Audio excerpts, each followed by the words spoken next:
Hello friends, मैं विजय कुमार और आप देख रहे हैं मेरे YouTube channel study Vijay Kumar. दोस्तों, आज हम लोग जेक द्वारा जारी मॉडल प्रश्न पत्र देखेंगे जो क्लास 10th की सब्जेक्ट साइंस का सेट 3 आज हम लोग कंप्लीट करेंगे। तो चलिए फटाफट क्वेश्चन स्टार्ट करते हैं। इसमें बोल रहा है कि यदि आपतन कोण का मान 60 डिग्री दिया हुआ तो परावर्तन कोण क्या होगा। तो दोस्तों, हम लोग जानते हैं कि आपतन कोण जो होता है बराबर क्या होता है, परावर्तन कोण होता है। तो हम लोग देखते हैं इसका ऑप्शन जो है 60 डिग्री आपतन कोण है, तो परावर्तन भी क्या हो जाएगा 60 डिग्री होगा। तो ऑप्शन हो जाएगा सी। क्या हो जाएगा, सी ऑप्शन हो जाएगा सही आंसर क्वेश्चन नंबर 1 का। क्वेश्चन नंबर 2 में बोलता है कि मुख्य अक्ष के समांतर आने वाली किरणें दर्पण से परावर्तन के बाद किस बिंदु पर मिलती है, तो वह बिंदु का नाम बताना है। जैसे ये क्या है, मुख्य अक्ष है। यहाँ पर अगर मान लो कोई उसके समांतर में आती है, यहाँ टकरा के वापस जाती है, तो वह कहाँ, इस टकराने वाला बिंदु का पूछ रहे हो, बिंदु को बोलते हैं फोकस। क्या बोलते हैं, फोकस। ठीक है, तो क्वेश्चन नंबर 2 में फोकस कहाँ पर है, कौन सा ऑप्शन, ऑप्शन नंबर ये राइट आंसर क्वेश्चन नंबर 2 का। ठीक है, क्वेश्चन नंबर 3 बोलता है कि यदि वक्रता त्रिज्या का मान 54 सेंटीमीटर दिया हुआ है तो उसका फोकस दूरी क्या होगा। तो फोकस दूरी और त्रिज्या के बीच में एक रिलेशन था, एफ बराबर क्या था, r/2। तो जहाँ पर r दिया हुआ है 54 सेंटीमीटर, उसको 2 से डिवाइड करेंगे तो क्या हो जाएगा 27 सेंटीमीटर हो जाएगा, जो हमारा राइट आंसर हो जाएगा। ठीक है, तो देखते हैं कौन सा ऑप्शन सही होगा। क्वेश्चन नंबर 3 का option B is right answer. Question number 4 में देखेंगे अब कि अवतल दर्पण के सामने किसी बिंदु को कहाँ पर रखा जाए कि जो जिससे उसके क्या होता है, आकार समान होना चाहिए और साथ ही उल्टा प्रतिबिंब होना चाहिए बनेगा। ठीक है, तो उसका जो हो जाएगा कहाँ पर रखेगा, तो वह रखना पड़ेगा आपको वक्रता केंद्र पर। कहाँ पर रखना पड़ेगा, वक्रता केंद्र पर। तो सी पर अगर रहेगा तो उसका क्या होगा, और सी नंबर पर भी है तो 4 का हो जाएगा सी। क्या हो जाएगा, सी, वक्रता केंद्र पर रखा हुआ होना चाहिए। तो क्वेश्चन नंबर 4 अब देखिए, 5 देखते हैं। अब इसमें बोलता है कि अवतल दर्पण का उपयोग निम्नलिखित में से किस वस्तु में किया जाता है। यहाँ पर 4 ऑप्शन दिया हुआ है, अवतल दर्पण का बोल रहा है। तो गाड़ी के साइड मिरर में हम लोग उत्तल का करते हैं, गाड़ी के हेडलाइट में करते हैं, तो हेडलाइट तो आगे से। ठीक है, तो हो जाएगा 5 का बी हो जाएगा, 5 का क्या हो जाएगा बी। ठीक है, क्वेश्चन नंबर 6 देखते हैं। अब इसमें बोलता है कि प्रकाश की किरणें एक माध्यम से दूसरे माध्यम में जाने पर अपने मुख्य पथ से विचलित हो जाना कौन सा घटना कहलाता है। अपना जो मुख्य पथ है उसे विचलित होता है, मतलब इधर उधर भटक जाता है, तो वह उसका घटना क्या होगा, उसका कौन सा घटना होगा। ठीक है, तो हम लोग देते हैं प्रकाश का परावर्तन में, प्रकाश का अपवर्तन, प्रकाश का प्रकीर्णन, प्रकाश का विक्षेपण। ठीक है, तो उसका हो जाएगा आंसर प्रकाश का अपवर्तन। क्या होगा, प्रकाश का अपवर्तन में। ठीक है, तो दोस्तों हम लोग देखेंगे क्वेश्चन नंबर 6। इसमें बोला कि प्रकाश की किरणें एक माध्यम से जब दूसरे माध्यम में प्रवेश करती है, जाने लगती है, जाने पर अपने मुख्य पथ से अगर विचलित हो जाता है तो वह घटना कौन सा घटना कहलाएगा। तो इसका पहला ऑप्शन दिया हुआ है कि प्रकाश का परावर्तन, प्रकाश का अपवर्तन, प्रकाश का प्रकीर्णन, प्रकाश का विक्षेपण। तो इसका जो राइट आंसर है प्रकाश का अपवर्तन। क्या है, प्रकाश का अपवर्तन होता है वहाँ पर। ठीक है, जिसके कारण से पथ विचलित हो जाता है। अब हम लोग क्वेश्चन नंबर 7 देखते हैं। निम्नलिखित में किस पदार्थ के प्रकाश की चाल सबसे अधिक होती है, किस पदार्थ में। ठीक है, कौन सा जो पदार्थ है उसमें प्रकाश की चाल सबसे अधिक होगी। तो यहाँ पर देखते हैं ऑप्शन क्या क्या था। पहला है बर्फ, ये गलत हो जाएगा। केरोसिन गलत, हीरा गलत, ऑप्शन सी हो जाएगा वायु में सही हो जाएगा। ठीक है, क्वेश्चन नंबर 7 का सी। अब क्वेश्चन नंबर 8 में क्या बोल रहा है कि उत्तल लेंस के सामने किस स्थान पर वस्तु को रखने पर उसका जो सीधा आवर्धित प्रतिबिंब बनता है, किस जगह पर रखेंगे कि उसका जो प्रतिबिंब बनेगा वो क्या होगा, सीधा आवर्धित बनता है। ठीक है, उसका हो जाएगा ऑप्शन फोकस गलत हो जाएगा, बी वाला सही हो जाएगा। ठीक है, प्रकाशिक केंद्र। ठीक है, और फोकस के बीच में अगर रखते हैं तब क्या होता है, उसका आवर्धक प्रतिबिंब बनता है। ठीक है, सीधा आवर्धक। ठीक है, अब क्वेश्चन नंबर 9 देखते हैं। 9 में क्या बोल रहा है, लेंस की क्षमता का मात्रक। लेंस की क्षमता का मात्रक तो हम जानते हैं कि लेंस की क्षमता क्या होता है, डायोप्टर में होता है, तो ऑप्शन सी हो जाएगा सही आंसर, 9 का सी हो जाएगा। अब 10 में बोलता है कि 10 सेंटीमीटर ऊंचा एक वस्तु किसी लेंस के सामने रखा गया है। ठीक है, जिससे वह 3 गुना प्रतिबिंब बड़ा क्या होता है, उस लेंस द्वारा उत्पन्न वर्धक क्या होगा, बना जाता है। तो उस लेंस जो है लेंस का उत्पन्न होता है उसको आवर्धक में क्या बोलेंगे, उसका आवर्धक क्या होगा। ठीक है, तो उसका आवर्धक हो जाएगा 3। क्या हो जाएगा 3, 10 का हो जाएगा बी, वही उसका आवर्धक होता है, जितना गुना बनता है वही क्या कहलाता है, उसका आवर्धन कहलाता है। ठीक है, आवर्धन। अब हम लोग 11 में देखते हैं। बोला कि नेत्र के किस भाग में प्रतिबिंब का निर्माण होता है, किस भाग में, तो होता है ऑप्शन नंबर ये दृष्टि पटल। क्या होता है, दृष्टि पटल में प्रतिबिंब का क्या होता है, निर्माण होता है, 11th। अब 12th में देखते हैं 12 नंबर में। 12 नंबर बोल रहा है कि बी।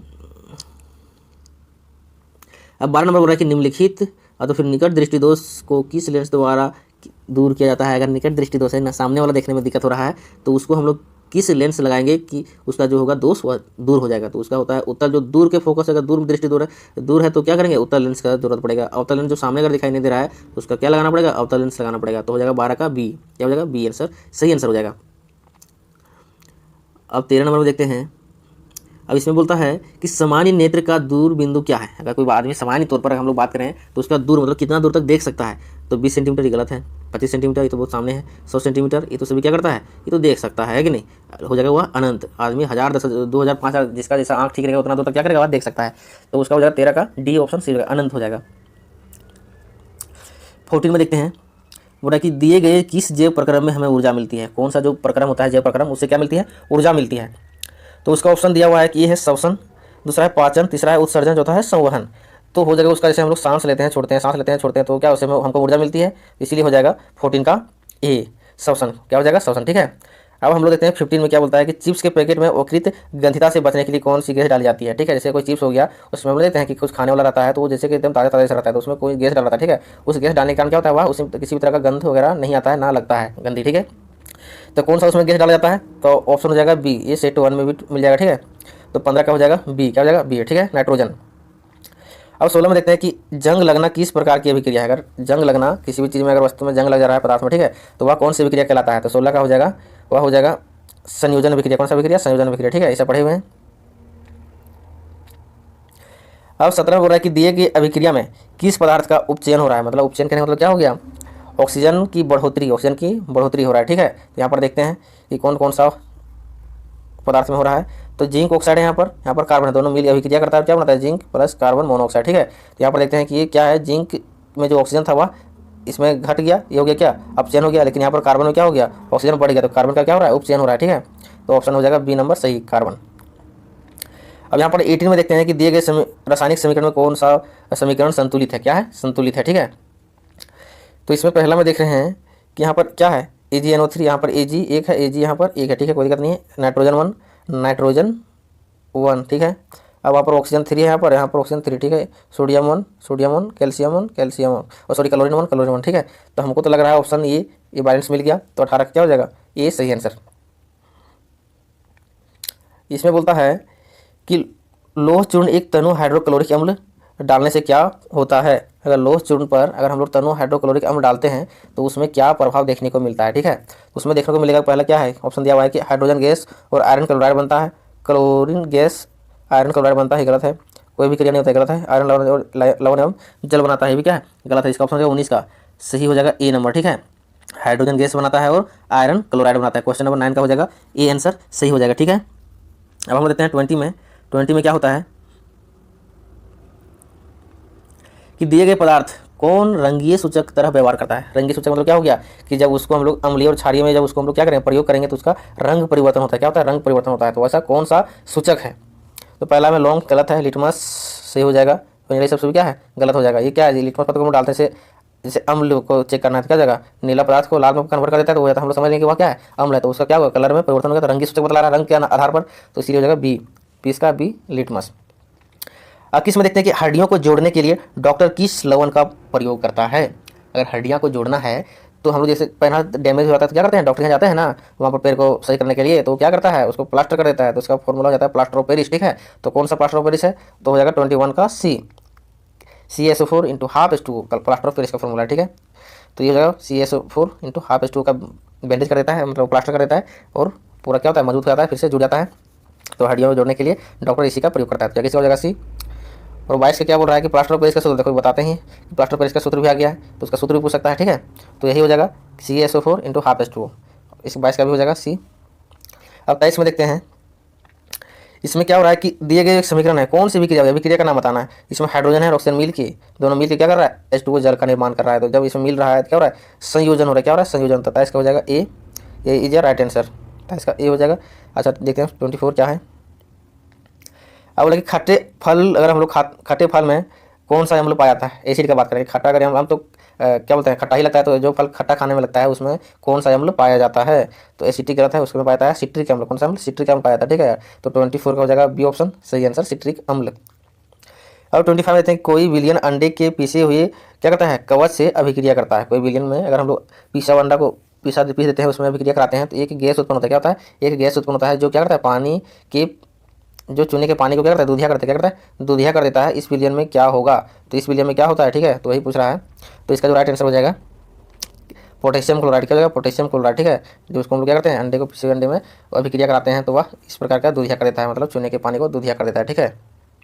अब 26 में देखते हैं कि कोई विलियन नीले लिटमस को लाल कर देता है तो उसका पीएच मान संभावित क्या होगा, ठीक है। तो हम लोग जानते हैं कि नीले लिटमस को लाल कौन करता है, यम्ल करता है। कौन करता है, यम्ल करता है, यम्ल, ठीक है।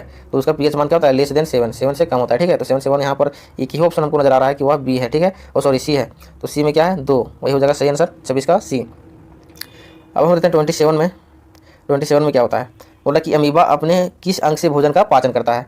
तो अमीबा कौन सा अंग से क्या करता है, भोजन का पाचन करता है। तो 27 का आंसर हो जाएगा किधर है, 27 का आंसर होगा डी, खाद्य रिक्तिका द्वारा। खाद्य रिक्तिका द्वारा क्या करता है, भोजन का पाचन करता है, ठीक है। खाना किस अंग से खा मतलब उसका अपना खाना ग्रहण करता है तो हो जाएगा कुटपाद द्वारा। क्या हो जाएगा, कुटपाद। 27 का हो जाएगा यहाँ पर ऑप्शन डी हो जाएगा सही आंसर। अब 28 में देखते हैं कि पाचन प्रक्रिया में अमाशय में कौन प्रोटीन का पाचन करता है। प्रोटीन का पाचन कौन करता है, ठीक है। पेप्सिन। क्या हो जाएगा, पेप्सिन जो है वो क्या करता है, पाचन प्रक्रिया में अमाशय में जो भी क्या काम होता है, जो भी कार्य करता है अमाशय में प्रोटीन का पचाने में, तो वह कौन करता है, पेप्सिन करता है। क्या करता है, पेप्सिन। तो हो जाएगा 28 का सी हो जाएगा। अब हम लोग देखते हैं 29 में कि निम्नलिखित में किस जीव में प्राणी संभोजी पोषण होता है, किस प्राणी में, ठीक है, संभोजी पोषण होता है। तो हम लोग इसके पढ़े थे कि अमीबा किस तरह का मतलब पोषण करता है, आहार लेता है, ठीक है। तो अमीबा हो जाएगा इसका राइट आंसर। अमीबा ये क्या है, प्राणी संभोजी पोषण है, ठीक है। अब हम देखते हैं इसमें कि मानव हृदय में कितने कोष्ठ होते हैं। मानव हृदय में 4 कोष्ठ होते हैं, ठीक है, बायां आलिंद, दायां आलिंद, बायां नीले, दायां नीले, ठीक है। अब देखते हैं 31 में क्या बोलता है कि निम्नलिखित में कौन भोजन के माध्यम क्या करता है, क्षारीय करता है, भोजन के माध्यम को क्षारीय करता है, ठीक है। तो वो जगह पीत। क्या हो जाएगा, पीत। हम लोग यहाँ जो पीत है वो पीत करता है, भोजन को पचाने का काम करता है, एसिड को बेस में कन्वर्ट करता है, मतलब अम्ल को क्षार में कन्वर्ट करता है, ठीक है। तो 31 का हो जाएगा डी ऑप्शन सही आंसर, डी क्षारीय करता है, पीत। 32 में बोलता है कि उत्सर्जन तंत्र की क्रियात्मक इकाई क्या है। उत्सर्जन तंत्र जो किया जाता है उसका इकाई क्या है। तो 32 का हो जाएगा वृक्काणु। क्या हो जाएगा, वृक्काणु राइट आंसर, ठीक है। 32 का सी इज द राइट आंसर।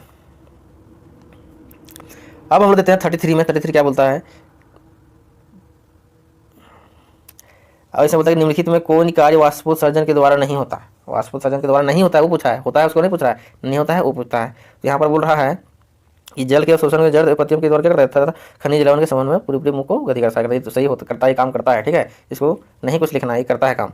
अब दूसरा देते हैं या पौधों में ताप का नियम बनाए रहता है, यह भी काम करता है। या जाइलम में जल की गति के लिए प्रेरक बल देता है, ये भी सही है। अब क्या करता है, ऑप्शन डी ही एक बचा हुआ, वो ही नहीं हो सकता है।